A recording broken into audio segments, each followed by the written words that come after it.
Krishna, good morning. Everybody get enough rest?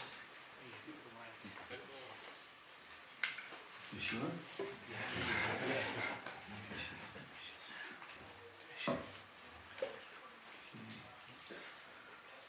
So, in the meantime, looks like we have a lazy Mridanga player. Is he coming? Yeah. Come on. Walk, don't walk, run. Let's go. There you go. Make believe you're not at home.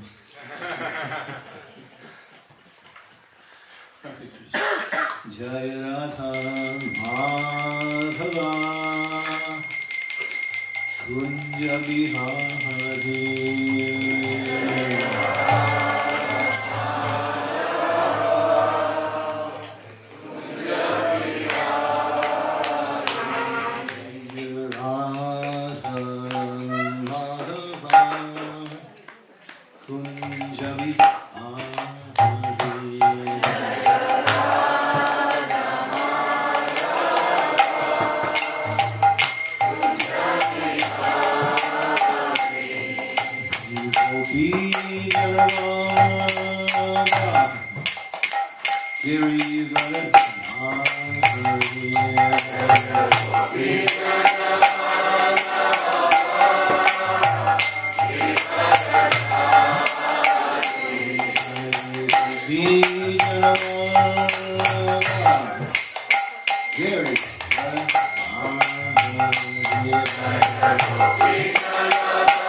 Swami's very powerful devotional expression of the process of not only pure devotional service, but pure devotional service at its highest, the mood, deep mood, Sri Vrindavan. So the first verse is on the board. Now you all remember, we asked, what did we ask?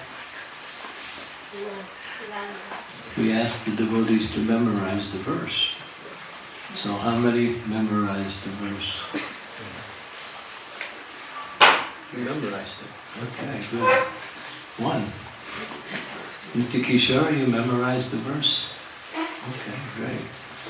By memorizing these verses, it helps you to really understand deeper what is being said, because this takes you into the mood. Okay, so we can do it together.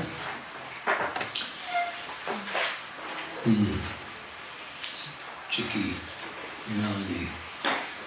Gora Gosti Kotalaya Susujana Busura Gane. Gora Gosti Kotalaya Susujana Busura Gane. Swamantrisi Nami Vrajana Vayuva Danvat Sarane. Swamantrisi Nami Vrajana Vayuva Danvat Sarane. Sada Damba Hirakura Ratam Apurvam Atitaram.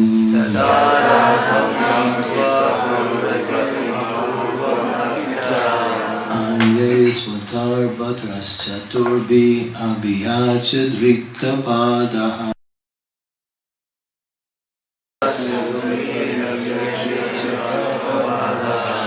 So do word for word. Aye. Oh. Brata, brother. Swata, my inner self, my mind. Hitva, having given up.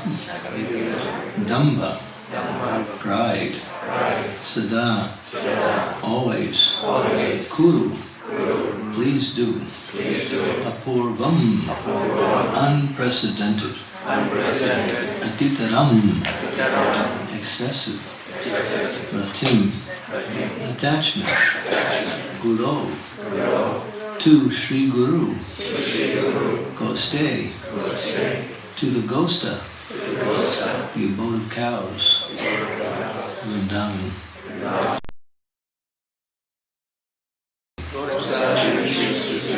To the devotee residents of Gosta Vrindavan. Usura Gane, to the earthly devotees, Vaishnavas and Brahmanas. Swamantre, to one's confidential mantra. Tsunami, to Sri Nam, the holy names of the Vrindavan couple. Rajanava Yuva Danva Sharane. In the shelter of the fresh youthful couple of Raj. Shri Shri Radha Krishna. Vrittapada. Holding your feet. Abhiyache. I beg you. Using pleasing words. So Raghunath Das Goswami is addressing his mind. Oh dear brother. Interesting how he approaches the mind. Oh dear brother. Oh mind. Having given up all pride, please develop unprecedented and excessive attachment to Sri Guru, to Sri Vrindavan, the abode of the cows, to the devotee residents of Vrindavan, to all the devotees on this planet, to the confidential mantra given by the Guru, to the holy names of Sri Radha and Krishna, and to the process of surrendering to the fresh youthful couple of Raj. Holding your feet, I beseech you with sweet. his mind. So what is he asking us? To focus on these 8 principles that he mentioned, or 8 features of the mood of Vrindavan. And the first one he says is Guru. Now he's referring not only to one's initiating Guru, but we also have, many of us, we also have our Shiksha Gurus. And many times we find that in our practice of Krishna consciousness, either the initiating Guru is no longer personally present, and the Shiksha Guru becomes the prominent, or even when both are there, sometimes we find that we derive more spiritual strength and knowledge. Fact mentioned, our line is Shiksha. You'll see the line of the Acharyas. You have Bhakti Vinod Thakur, but then preceding Bhakti Vinod Thakur is Jagannath Das Babaji Maharaj. But Jagannath Babaji Maharaj is not the initiating Guru of Bhakti Vinod Thakur. It's, what is it, Vrindavan Bihari. So we don't even hear about Vrindavan. Vrindavan Bihari. Vipin Bihari. Sorry, Vipin Bihari. So, so our line is the prominent personalities who contribute to the process of pure devotional service. So here, Bhagavath Das Goswami is saying, develop attachment to Guru.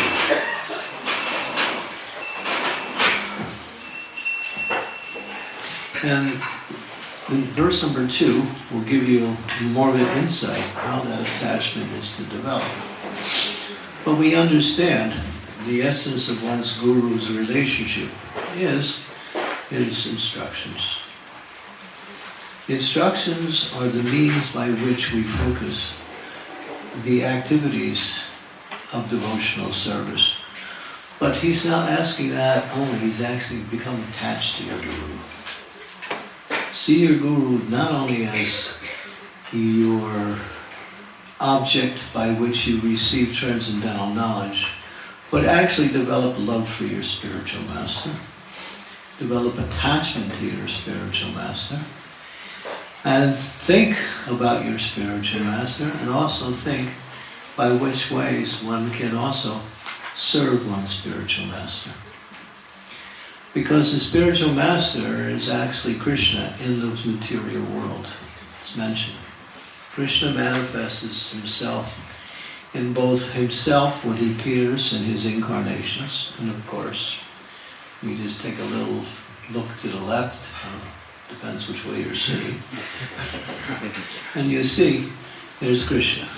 He's on the altar, along with his different manifestations, Krishna Balaram, Gaurnitai, Govinda Madhava, and Srimati Radharani. So the Lord has appeared in that form, which is his transcendental eternal forms that he manifests in this world for the sake of worship. But how much connection can we actually develop, at least in the beginning of our devotional service? But we can develop a strong connection with the Lord through the spiritual master. And one should develop that attachment by taking the instructions of the spiritual master as the most important activity in devotional service. Because that's what motivates us and clears our mind on how to execute devotional service. And pleasing the spiritual master, yasya prashadam, bhagavat prashadam, yasya prashadam, nagati kutopi, means to please Krishna. If you please the spiritual master, you please Krishna, automatically. Krishna doesn't have to be, you don't have to try to please him directly. In fact, he says, this is the way I am pleased. By carefully understanding and executing one's instructions and developing attachment to the spiritual master. Not simply the instructions, but the personality. And we see those many devotees who were with Srila Prabhupada, who are still with us, they developed such a deep attachment for Prabhupada that that attachment keeps them so strong in their Krishna consciousness. All they can do is think about, talk about, and describe their experiences with Srila Prabhupada. And the realizations they got from serving Prabhupada's instructions. So attachment to Guru is really more important than attachment to Krishna, because it precedes attachment to Krishna and is the connection for developing attachment to Krishna. So both, not only Diksha Guru, some Raghunath Das Goswami is saying Shiksha Guru also. Or the land of Vrindavan. And he includes not only Vrindavan, but he includes aspects of Vrindavan such as Gokul, this is Bhakti Vinod Thakur, Nandeshwar, Govardhan, especially Govardhan, Shyamakund, obviously, Radhakund, and another one he mentions is Yadvat. And that's where Srimati Radharani used to stay, and that was the place of her husband. Radharani has a husband, but he's just playing the role of a husband. He thinks he's the husband. Radharani knows he's not.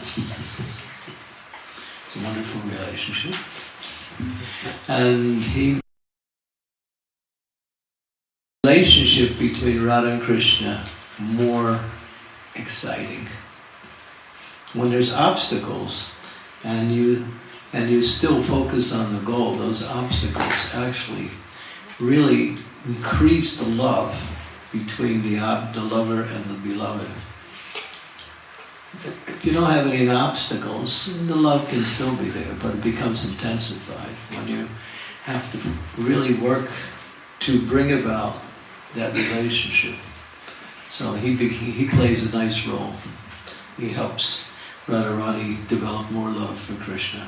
In other words, the intensification of her wanting to see Krishna becomes heightened by the blocks that she has to encourage. Does it make sense? Maybe some of you have that experience on the material level.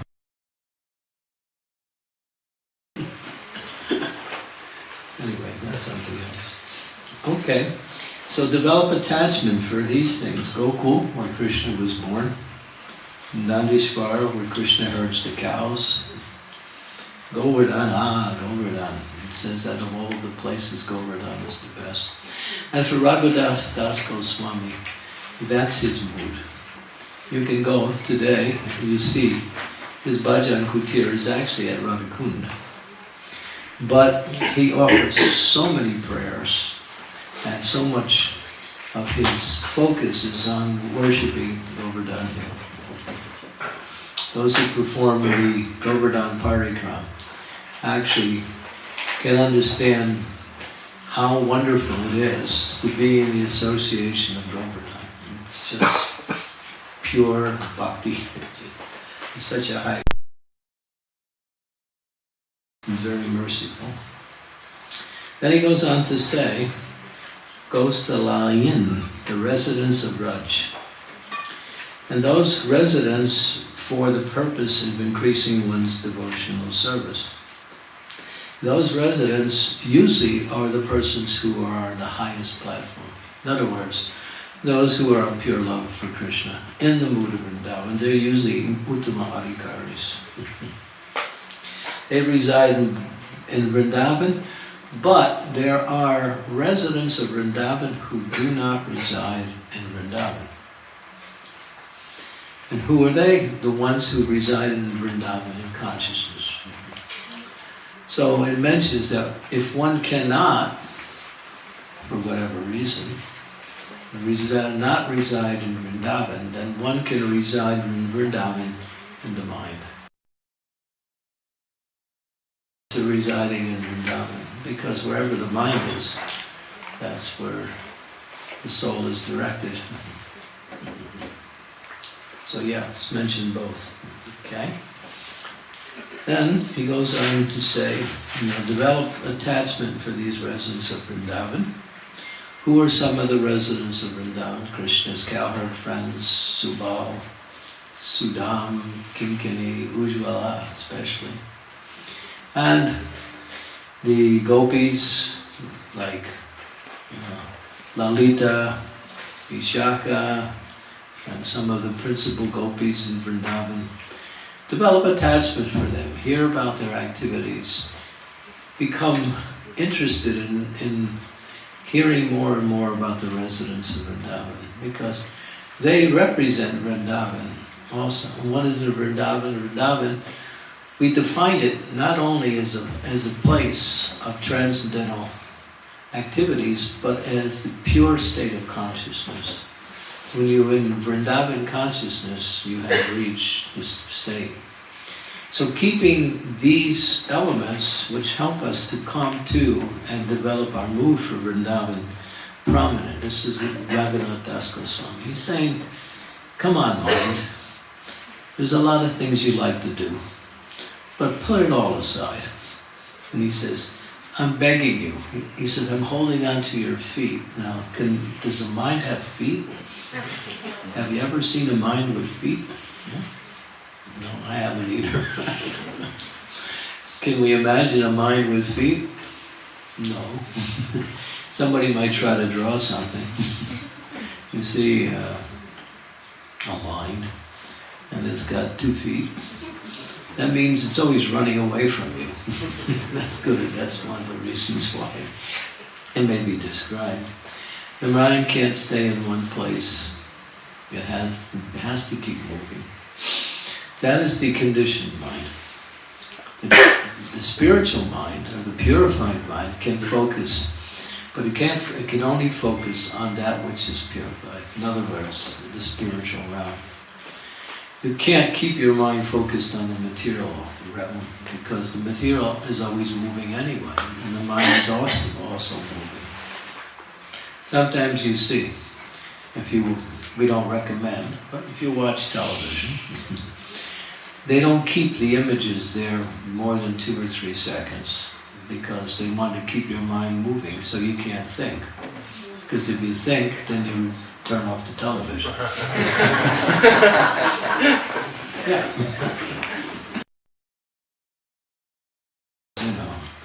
Throw every cable out, waste of time. So that's one of the, tricks of Maya, to keep your mind moving, but where you're going, you don't know. But keeping the mind focused on something spiritual slows the mind down and helps the mind to become one-pointed. And that's the purpose, and that's the actual feature by which the mind becomes controlled. So Ghost Alalin, the residents of Vrindavan, let's see if we can say something more about these personalities. Gotta come to my notes here and see what I wrote. One of the problems with the mind is you kind of forget. So, yeah. Of course, now we're also talking about the mood, the inner mood, not the outer mood. Step by step, bring your mind into these different levels of consciousness, or different focuses on the aspects of the mood of Vrindavan. Okay?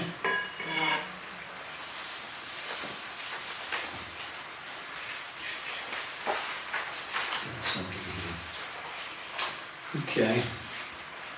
That's pretty much it. Okay, then we'll go on to the next one, Sujana. Sujana means the Vaishnava, devotees of the Lord. Now, as it's mentioned here, and it's also indicated other places, this is not simply Vaishnavas within the Gaudiya Vaishnava.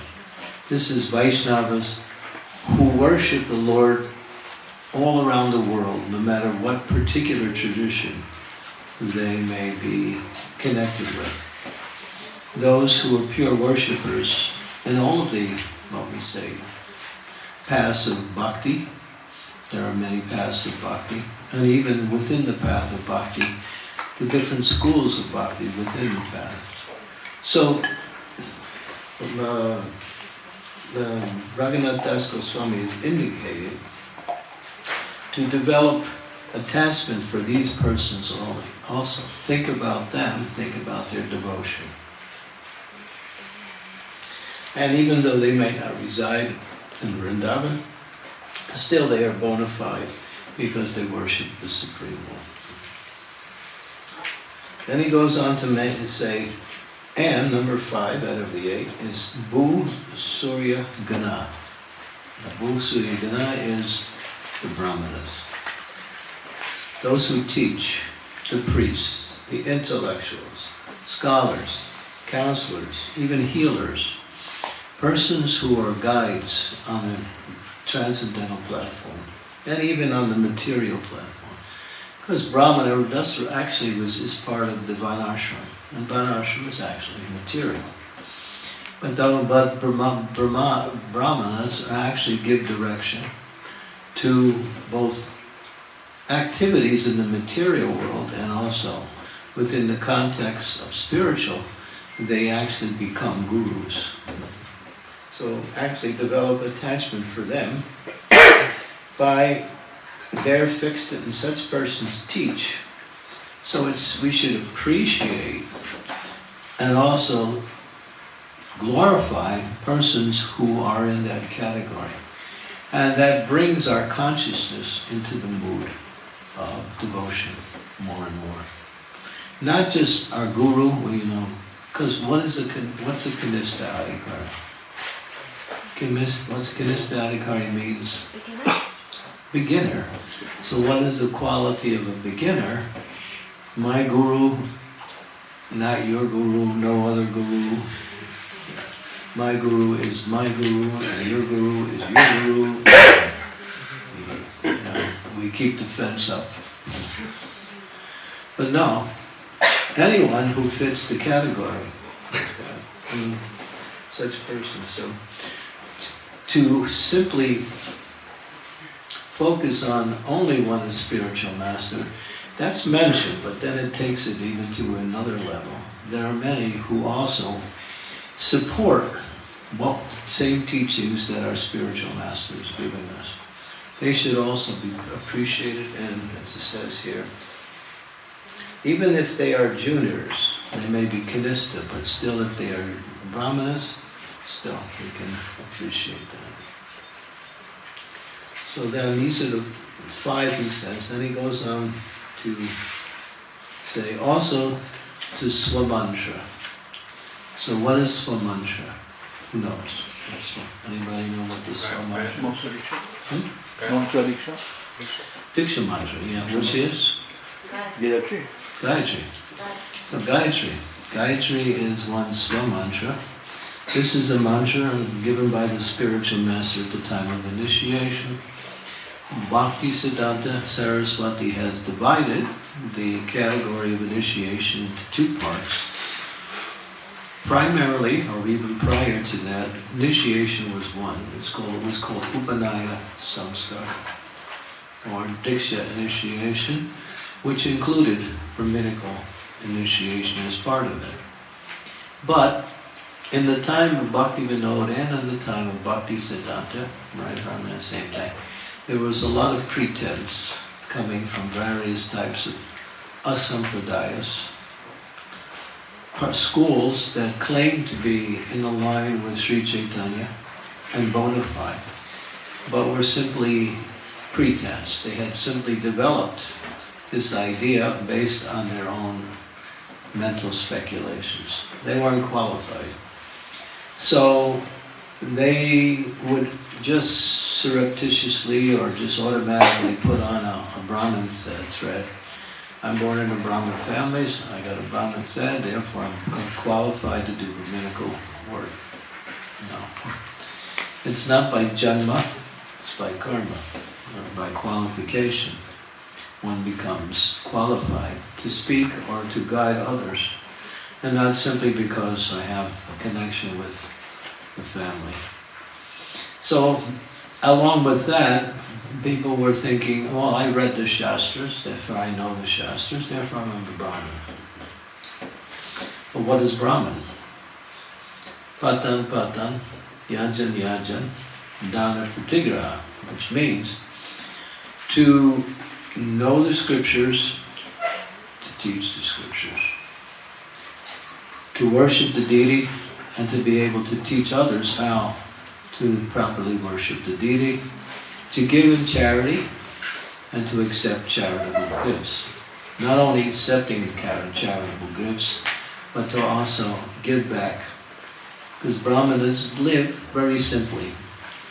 There's one story where one particular king, this was around the time of just right before the Battle of Kurukshetra. There was a really extremely wealthy king. And he commissioned this large group of Brahmanas to do some pujas for some auspicious results within his kingdom. And they came, and they were expert Brahmanas. They did the puja, the results came. Now he wanted to reward them, so he gave them tons of gold and various types of jewels. And they were thinking, we gotta carry all this stuff? So they just left it. And that one, when the Battle of Kurukshetra was finished, and the treasury was finished, and they had to perform the Rajasuya sacrifice, which took a lot of wealth, Krishna reminded Arjuna, hey, there's where the gold is. These Brahmanas have left it in a big pile, nobody took it. And so he came, and he got that wealth, and that was used to perform the Rajasuya sacrifice. Also, we have another example where Rama, Sri Ramachandra, gifted the Brahmanas also, and they just gave it back to him.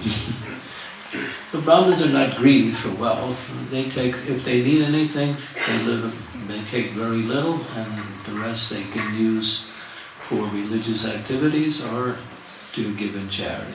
That's Brahmanism. Not like, check out my bank balance, triple zeros. Okay, so become attached also to one's Diksha mantra. For those of you who haven't received second or even first initiation, that will come in due course of time. But as I mentioned, Bhakti Siddhanta wanted to dispel or to destroy this idea of pretense. So he divided it. Qualify yourself through the, first initiation, Harinam initiation. Then, once you qualify yourself, developing qualities that are indicating of a Brahmana. There's 12 qualities as mentioned. And then you can move to the second initiation. And what is one of the qualities in ISKCON that is required for second initiation? Bhakti Shastra, yeah. We have to take the Bhakti Shastra's examination, which is, and also being tested for Bhagavad Gita, Nectar of Devotion, Nectar of Instructions, and Sri Shastra. Okay, yeah, these four. So I'm not going to say anything more because I don't want to put anybody on the spot, but do it. Even if you haven't, even if you're not aspiring for second initiation, it is part of Srila Prabhupada's direction for developing a society that knows the philosophy. Can you give a class? No. Why? I don't know anything. Prabhupada said everyone, ladies, men, in between, they have more than two genders. This is today's world. How many genders are there now? 27? Of course, this is a joke. So with that kind of society, you have to know this philosophy to get people back on the right track. So yeah, having a working knowledge of these, and also being what we say accredited, and that's the examination process. Okay. Next he goes to number 7. Actually there's 11 points, not just, I just mentioned 8, but actually 11. Sri Harinam, and that is the chanting of the Hare Krishna Maha Mantra, which includes, what does the chanting of the Hare Krishna Maha Mantra include? Well, that we chant that as the prelude to get the mercy of the Maha Mantra. But what is the inclusive of what is the Maha Mantra? Radha Krishna. Name of Radha Krishna and Rama. Yeah, it's the name of God and Krishna. For Raghunath Das Goswami, there is only Radha and Krishna.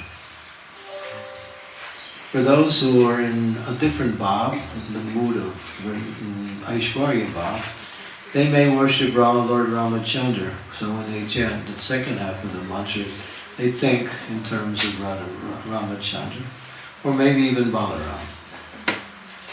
But for Gaudiya Vaishnavas, mostly, and those who follow Lord Chaitanya, it's only Radha Krishna.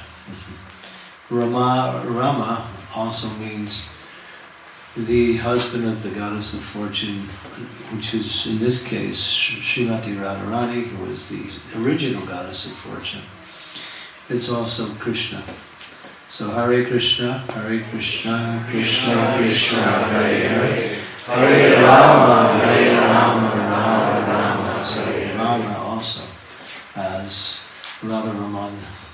We have the Radharaman Devi in Vrindavan. Okay.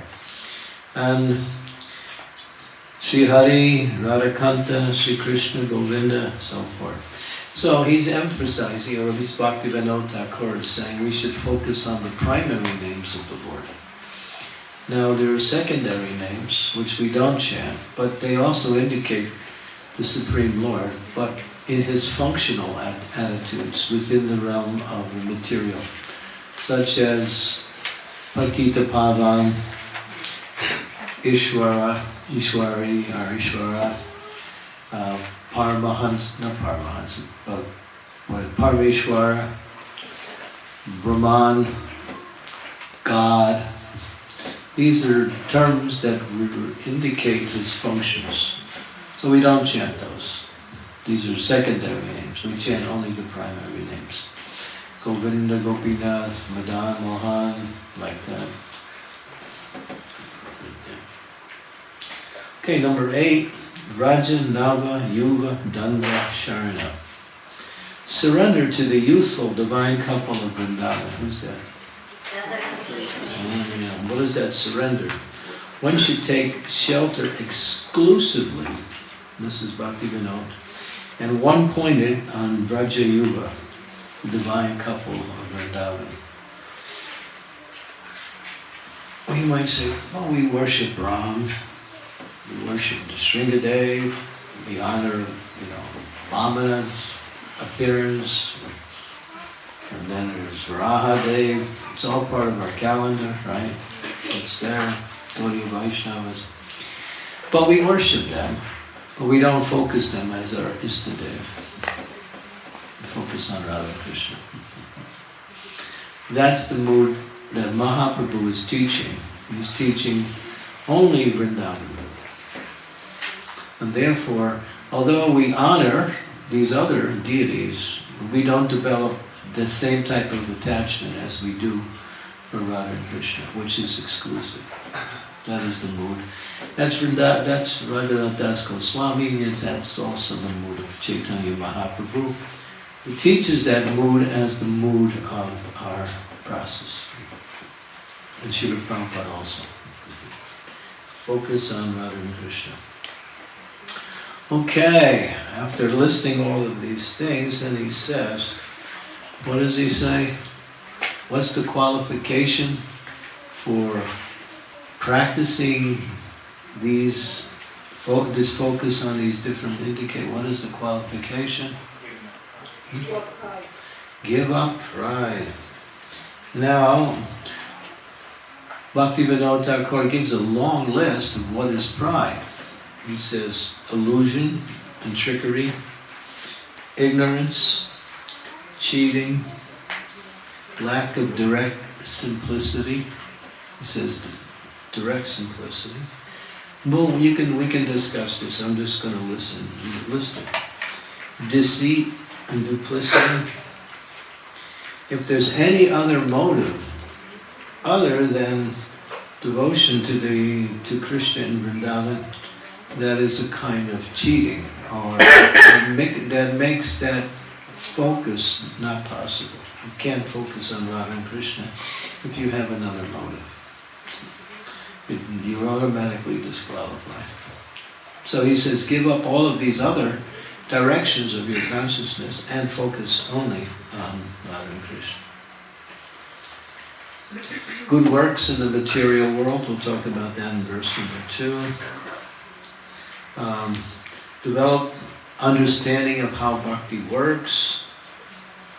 Develop a favorable mood. Sometimes bhakti is disguised as favorable, but it's unfavorable. What are the things that make it unfavorable? These things that he listed. A tendency to cheat, the tendency to present oneself as being advanced for the sake of getting some honor or some, what we say, pecuniary gain, something material. Illusions, material desires, material energy, all these.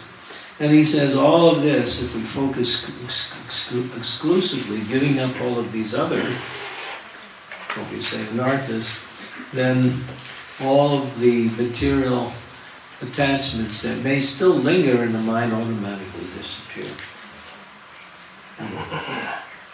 And then he says, develop pure love for the lotus feet of Radha and Krishna. Then again, it's saying atitaram kuru, which means make an intensive endeavor. Give it all you got. Don't be, what is that? What is it called? There's a type of attitude that one can develop in the mood of chanting one's japa. What is that? What is it called? It's called aldakshina. Aldakshina means, yeah, I got to chant. Okay, I got the beads. Okay, how much time do I have? Not enough. I'm gonna have to, get it done because there's more important things to do. Prabhupada said, yeah, I got my 16 rounds done. Now I can do any damn thing I want. So he's kind of indicating how we think. So not like that. So do it with complete attachment and enthusiasm, devotion, understanding it's the principle. And just to make it a statement, the essence of developing all of these attachments and directions to the different features of Vrindavan centers around the quality of our chanting. It's all about chanting. That brings everything into fruition. Okay? So I'll stop there and see.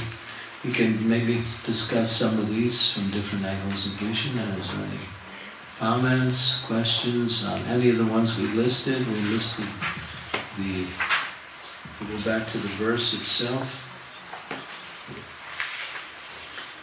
Have excessive attachment for Guru, Vrindavan, the cows, the boat of the cows, the residents of Vrindavan, the devotees all over the planet, the confidential mantra, the Diksha mantra, the Gayatri mantra, the chanting of Krishna's holy name, the Maha mantra, and become very much focused and attached to surrendering to the youthful couple of Vrindavan.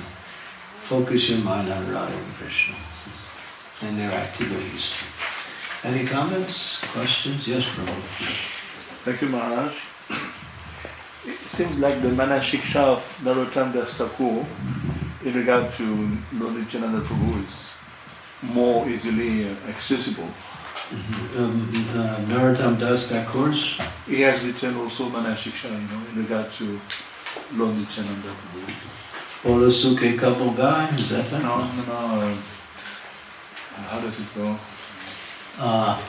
Oh yeah, okay. It's Manashiksha also the same title. Yeah. It's, let's see. How does it go? It's a beautiful bhajan. yeah, the same tune as Shri Guru Chananda. It's also called Manashiksha. Yeah. So, but it seems that it's a bit more easier. easier. Well, Raghunath Das Goswami is not trying to make it easier, he's giving it the way it is. Lotus feet of Lord Nityananda. What it sounds like a Bolo Suki Kawa. No, it's Not this one, not this one. Oh, I know it. Yeah. Who knows that? The Lotus feet of that particular bhajan. Itai Padakamala. Koti Chandra Susitala. Yechaya Jagadudaya. Yeah. Yeah, you're right. But put that one aside, at least for the next few days. Let's follow Raghunath Das Goswami's mood. He's taking us straight to Vrindavan. I think Lord Nityananda is taking us into the process of pure devotional service. But Raghunath Das Goswami he's exhibiting his own istadate or his own mood in the form of these instructions. And Bhaktivinoda Thakur is saying that, this is the essence. Yeah, well that's a nice point, thank you. Yes, we have a hand back there. May I ask about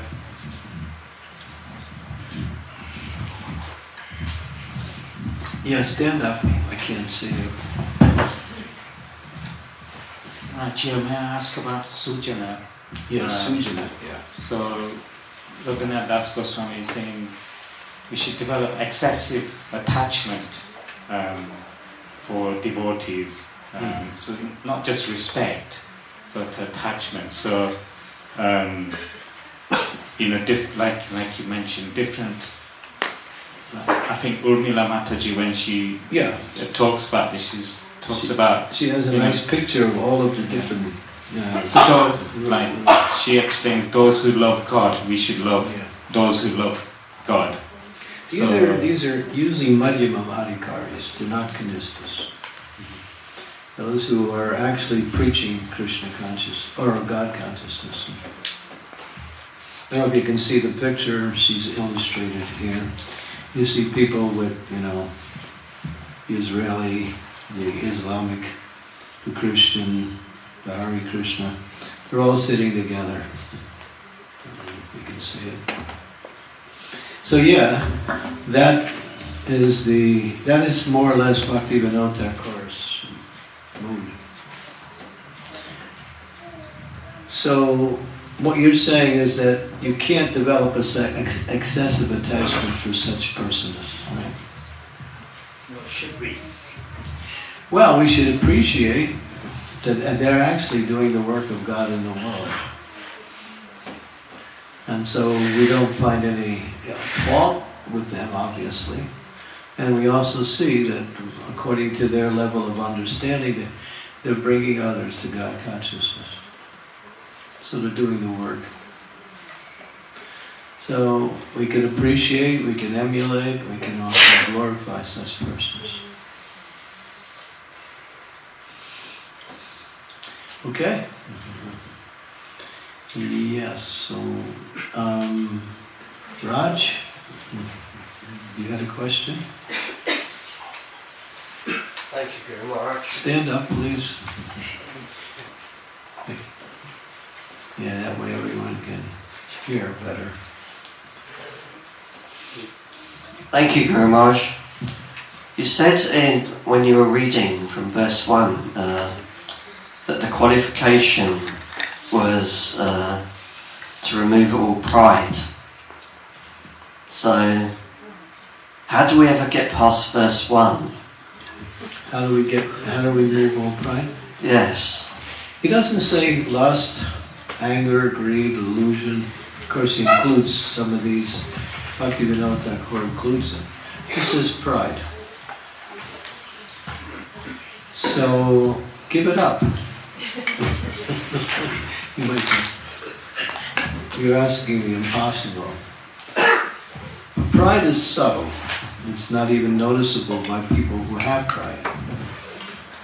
Sometimes you might point it out and they'll say, no, it's not me. But if you want to know whether you have pride or not, just ask somebody else, don't they? Especially if you're married. So, yeah, it's so subtle you can't even notice it. But, therefore, when you find yourself, how to give up pride? Actually, Bhaktivinoda Thakur says, by serving Vaishnavas. Becoming the servant of the Vaishnavas. That is actually the strongest antidote for destroying pride. Because service means to serve in such a way as to please. That's service. If you're doing something for someone and you're trying to get something out of it, and you don't really care whether they like what you're doing or not, that's not service. Service is to try to understand the person and serve in such a way that it'll be beneficial for that person, or at least please the person. That's service. And that's the service that's being mentioned here. So that we can practice, and that we should practice also. We should see the other devotees are an opportunity for my spiritual advancement, because I have so many living entities that I can offer service to. And even people, even non-devotees, if we serve them, by being respectful to them, by sometimes just being friendly to them. These are ways that we can get rid of this demon of pride.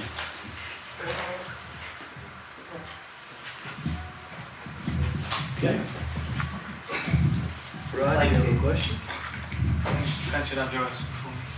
Okay, Kanchana does.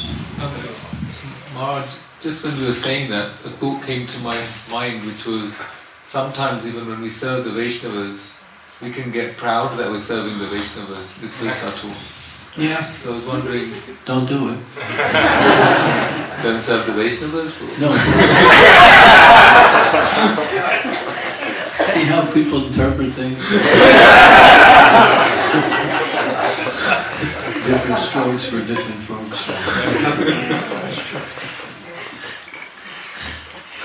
No, it's not like that. Because service to the Vaishnava is considered to be more pleasing than Krishna, than those who try to serve Krishna. Because the Vaishnavas are dear to Krishna, and therefore, just like Prabhupada would use the example, a big, very important person might have, if you try to do something for them, they may have everything. And they may appreciate what you're doing, but if you do something for somebody they love, then you become very dear to them. So in the same way, devotees are very dear to Krishna, all devotees. You serve the devotees, then Krishna becomes very much inclined to give his mercy to you more and more. That's the key, Vaishnava Seva. And that's what Lord Chaitanya emphasized, service to the Vaishnavas. So when you said don't do it, Maharaj, when it came to pride in serving the Vaishnavas, what is it that we shouldn't do? Realize that the opportunity that you're given is not simply by your arrangement, and the things you perform are also given to you. As Krishna says in the Bhagavad Gita, Sabhashichaham Hridisnani Visto Mata Smirti Agyanam Pohanamcha. He says, remembrance, forgetfulness, knowledge, where do you get that? From me. You want to remember something? Krishna's in the heart. He's in the heart. He helps you remember. And the activities you perform, Krishna also says, Rasa Homa Sakumsaya, Prabhasmi Susya Pranava Sarva Vedeshu, Sabdike Purusham Nishu.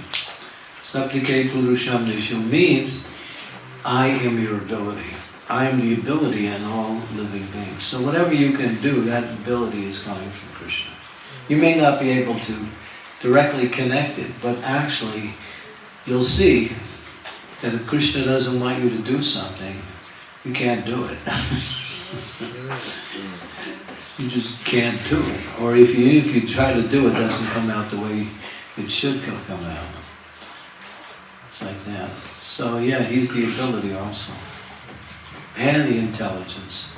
He's everything.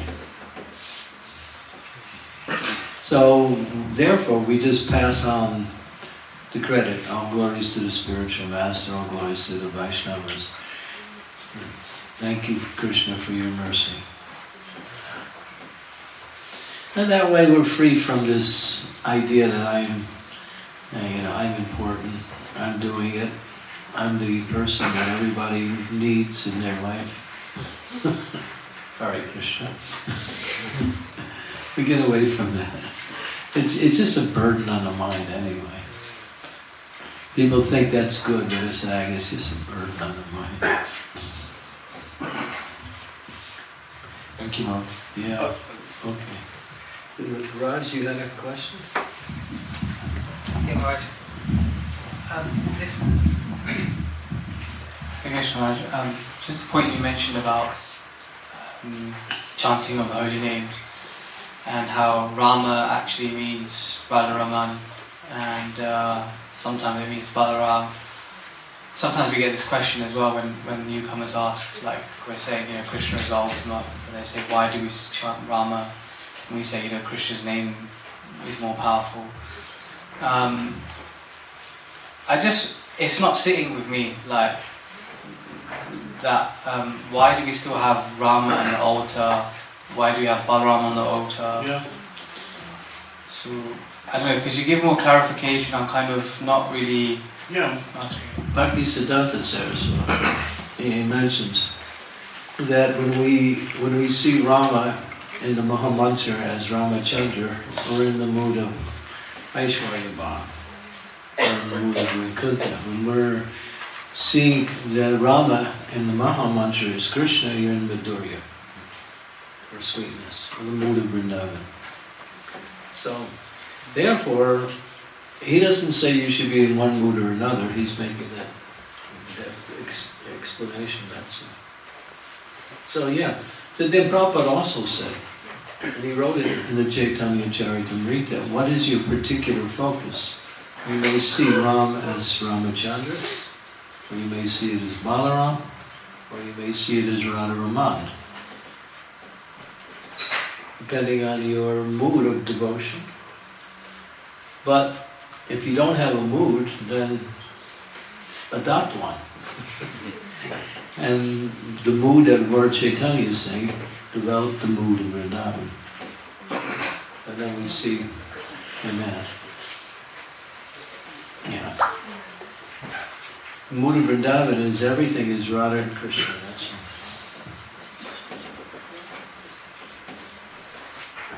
Yeah, so any of the ladies have a question? Yes, Garangi, is it? Yeah, okay.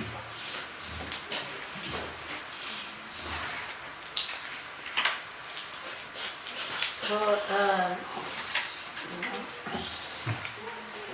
I guess we hear about pure devotion or service, pure motivation, but I'm very far from it. And also, we are this material body, material mind, this certain situation in this country.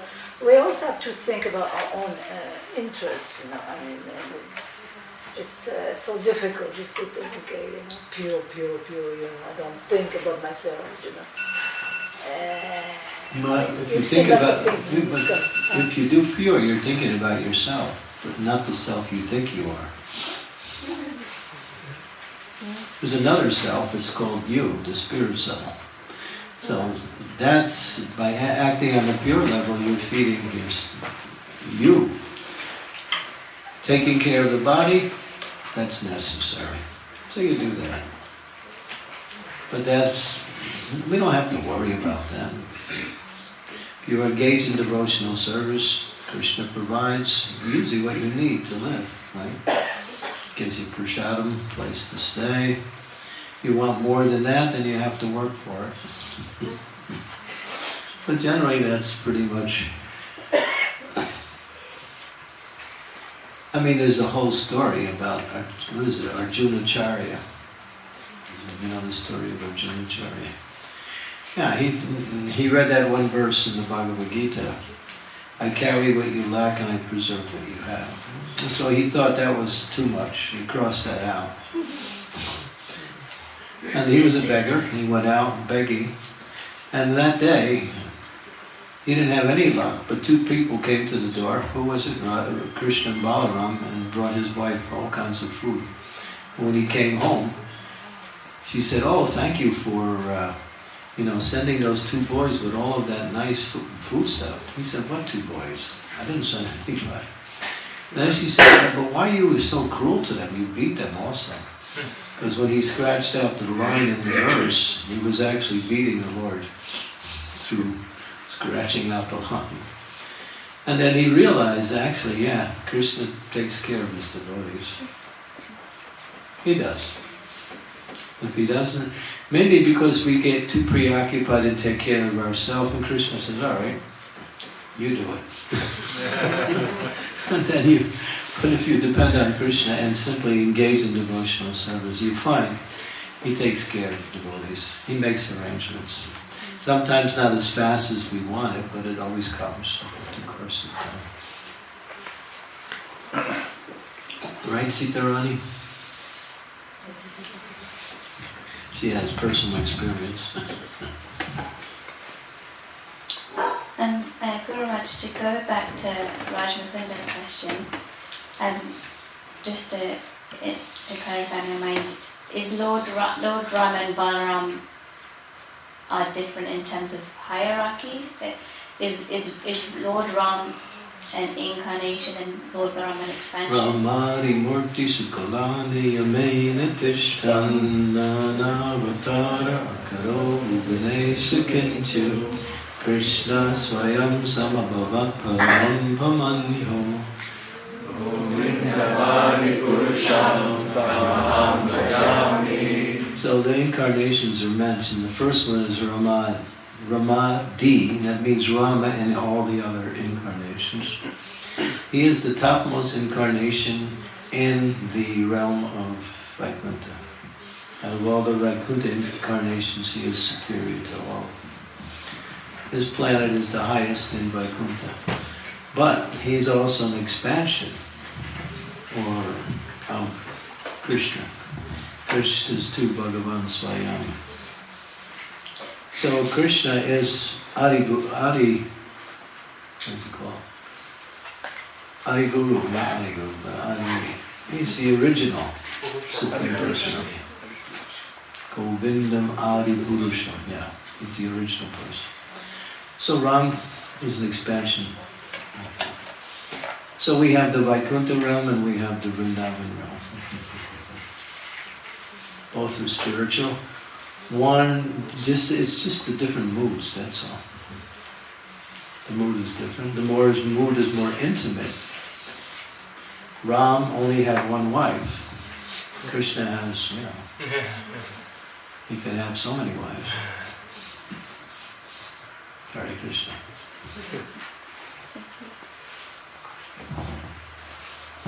Maharaj, can I just ask something following on from that? You guys like that subject. Can one still be attached to Ram, even though the mood of Madhurya worship rather Krishna, but have attachment to or Nrsimhadev or... What did I write? Something here.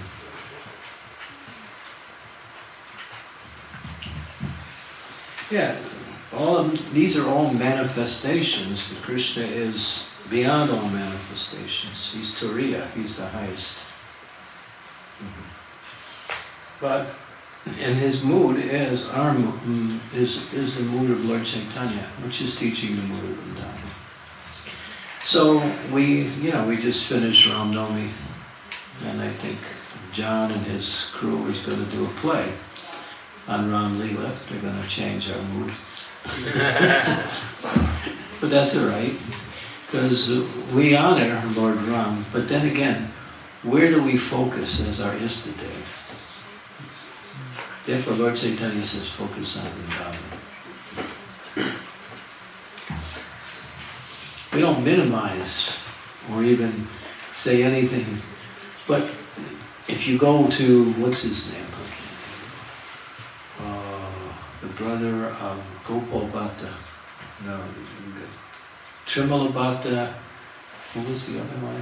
Prabodhananda Saraswati. Yeah, Prabodhananda Saraswati. He doesn't want to know anything. He says, forget Vishnu. Just give me Lord Chaitanya. That's all. That's all I want. And Lord Chaitanya is Avatari. He is the manifestation of all of the incarnations, but he's Ram and Krishna in one. So he's the highest of all. He doesn't want to hear about anything else. So that's a particular bhav, a loving mood, focusing. And as you progress in your devotional service, and this is something you'll experience, when you start, the triangle has a base on the bottom which is wide. But as you go on in your devotional service, you go up the triangle and you become more focused on your actual Istadev. And then you become one-pointed. That's what Lord Chaitanya is teaching us, to become focused on Vrindavan.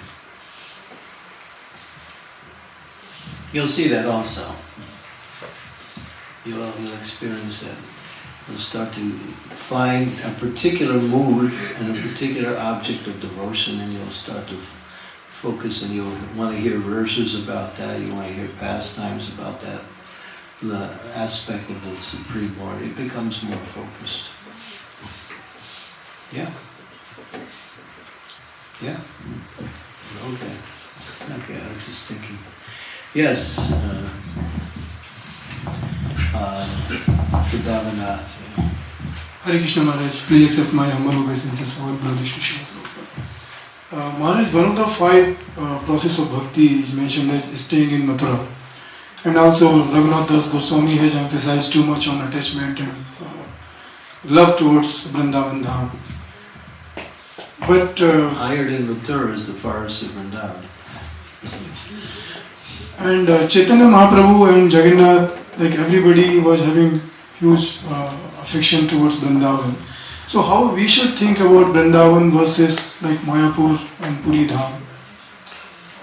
Well, Puri is also Vrindavan, and that's Vipralambha. That mood of Vrindavan is complete separation. It illustrates, the Rath Yatra teaches that whole separation from Krishna, not meeting Krishna. Vrindavan you have both, but in Puri it's just Vipralambha, the mood of separation. But it's in the mood of Vrindavan also. Krishna is feeling separation from the residents of Vrindavan. The residents of Vrindavan are feeling separation. So that meeting comes in the form of Rath Yatra. But then that only lasts for one day, for a few hours, and then separation again starts to manifest, that mood. Mayapur is a Daryadam, which means it is Vrindavan also, but with an element of mercy. There's more mercy. Vrindavan, you can commit offenses, and that will also deter from your spiritual practice. But Mahaprabhu has pushed all the offenses aside. Therefore, He is Namo Mahavandanaya Krishna Premapadaya. He's most merciful. The Krishnaya Krishna Chaitanya Namani Gaura Krishna Namaha. He's the most merciful. So there's more mercy in terms of one's approach and their worship. And all of the holy places that are in Mayapur also. You have Govardhan, you have Radhakund, Shabakund, you have all of the holy places are there. But Vrindavan you can commit offenses. It's hard to commit offenses in Mayapur, but you can also commit offenses, especially to Vaishnavas. That you have to be careful. So yeah, more mercy. Thank you, Maharaj. Wow, we got a lot of hands here. Sukhabaha. How we doing on time? 5 more minutes? Okay. We have to keep to the schedule because everything is quite precise. Hare Krishna, Guru Maharaj. Thank you so much for that. Thank you so much for the class.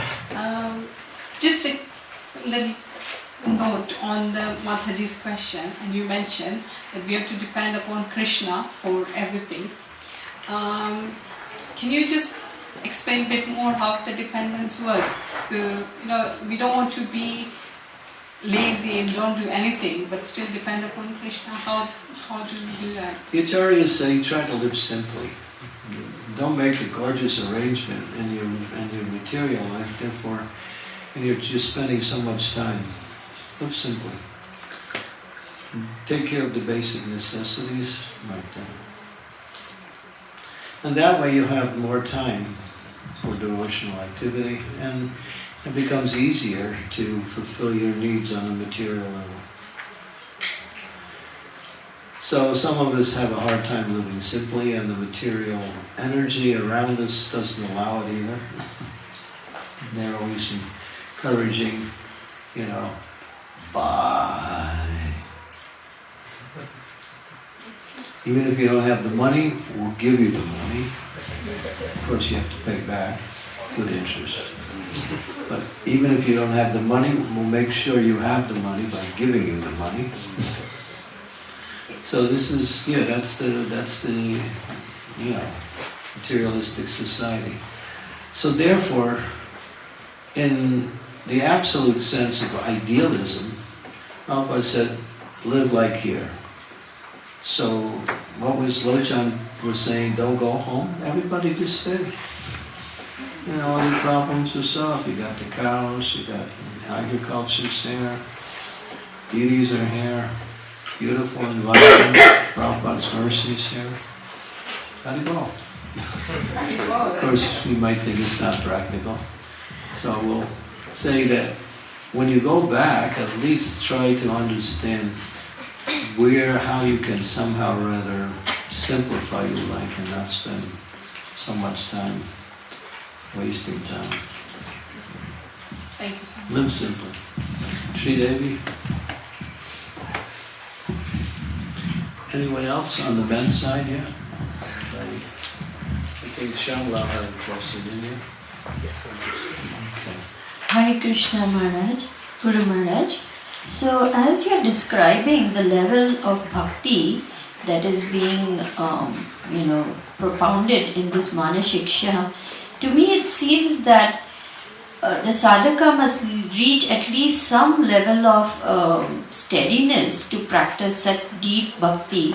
If we are still struggling as neophytes, just to chant around, just to get our, schedule properly, where is the question of developing deep attachment for all this various aspects that we described? Give up pride. Give up pride. He said that's the prerequisite. I think I wrote it down here. There's 3 things.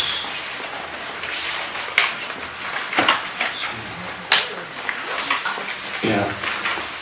I'm the only note taker that can't find anything after I take the notes. There's 3 things that are mentioned that are conducive to fulfilling these activities. I wrote it down, but I didn't carry it with me. So, attachment to Vaishnavas and developing the mode of service. These are the qualifications that are needed. So 3 things: give up pride, develop attachment to the service of God. Develop attachment to the Vaishnavas. Mm-hmm. In other words, develop attachment for association to the Vaishnavas. And the third one? Engage in devotional service, ultimately. I have to give the class after breakfast, so I'll bring them to 3. Okay. Yeah. But this is essentially. Okay. Thank you. Yeah. Okay. Yeah, Raja Krishna Prabhu. We'll have to make this the last question because we want everyone to have. Thank you for the nice class. I was thinking while listening to you, you quoted the verse from Bhagavad Gita that Krishna says that he is the ability in man. So I was reflecting on how when non-devotees, they do something and then they succeed in it, so obviously that's Krishna's mercy. Mercy, it's Krishna's influence, right? Well, they worship the material energy, so they get some success from that level. So it's a karmic, yeah. And so when they don't succeed, it's Krishna is withdrawing his influence, and they cannot achieve. And then for devotees, I was thinking, if a devotee is trying to do a service, but he is not succeeding, that means there is pride in their heart. Or maybe he's acting in the wrong way. It says one has to know exactly how to perform devotional service. Sometimes we perform it in the wrong way. So it may not be pride, it may just be misguidance. Yeah, ignorance. It could be. It may not be pride. They might be sincerely trying, but they're doing it. They're approaching the service in the wrong way. Just for instance, if they're doing service for the deities, there's a specific way to do it. There's also, when you're cooking, there's also rules and regulations. Not knowing them and not be able to perform the activity properly can also cause the activity, the devotee will not feel happy. Now, if you feel happy, that means Krishna is pleased by your service. Thank you. Thank you, Maharaj. Okay, thank you. We have to stop because of time, but thank you very much, and we'll be here for verse number 2 after breakfast. Hare Krishna. Srila Ki Jai.